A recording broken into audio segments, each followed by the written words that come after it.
भगवान गौतम बुद्ध के जीवन से जुड़ी कई प्रेरणादायक कहानियां आपने सुनी होंगी।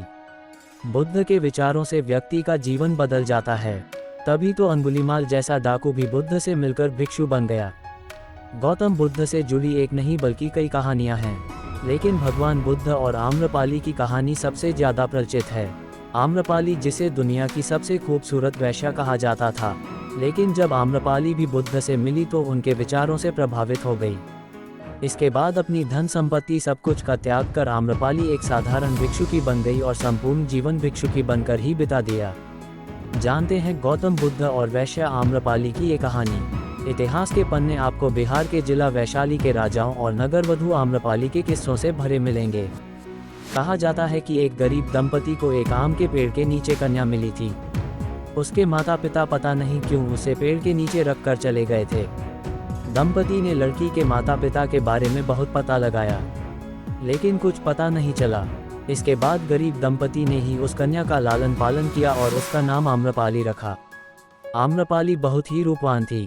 जब आम्रपाली किशोरावस्था में पहुंची तो पूरे नगर में उसके सौंदर्य की चर्चा होने लगी। इतना ही नहीं, नगर का हर पुरुष उससे विवाह करना चाहता था। आम लोग से लेकर व्यापारी और राजा सभी उसे पाना चाहते थे। ऐसे में आम्रपाली के माता पिता उसे लेकर काफ़ी चिंतित रहते थे, क्योंकि आम्रपाली इनमें से किसी एक साथ भी विवाह कर लेती तो पूरे राज्य में अशांति फैल जाती। नगर में शांति स्थापित करने के लिए वैशाली राज्य के प्रशासन ने आम्रपाली को क्रमानुसार अंत में नगरवधु बना दिया। आम्रपाली को साम्राज्य की सबसे खूबसूरत और प्रतिभाशाली महिला के रूप में जनपद कल्याणी की उपाधि 7 साल के लिए दे दी गई। आम्रपाली को धन आभूषण से लेकर अपना महल भी मिला। उसके इर्द गिर्द सेविकाएं रहती थी। आम्रपाली को शारीरिक संबंध बनाने के लिए चयन का अधिकार भी प्राप्त थी। फिर वह राजा के दरबार की नर्तकी भी बन गई।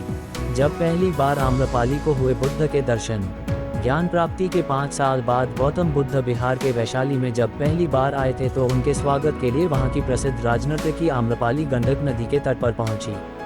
आम्रपाली के सुंदर रूप और यौवन को देख बुद्ध ने अपने शिष्यों को आंखें बंद करने को कहा जाता है कि आम्रपाली एक बौद्ध भिक्षु पर मोहित भी हो गई थी।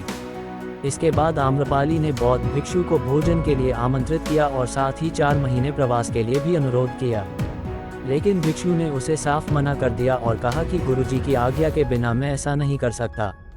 आखिर में आम्रपाली ने बुद्ध के सामने हाथ जोड़कर कहा कि मैं आपके भिक्षु को मोहित नहीं कर पाए, बल्कि उसकी आध्यात्मिकता ने मुझे ही धर्म की राह पर चलने के लिए विवश कर दिया। इसके बाद आम्रपाली ने बुद्ध के सामने भिक्षुकी बनने की इच्छा प्रकट की, लेकिन पहले तो बुद्ध ने मना कर दिया, क्योंकि उस समय बौद्ध संघ में स्त्रियों का प्रवेश वर्जित था।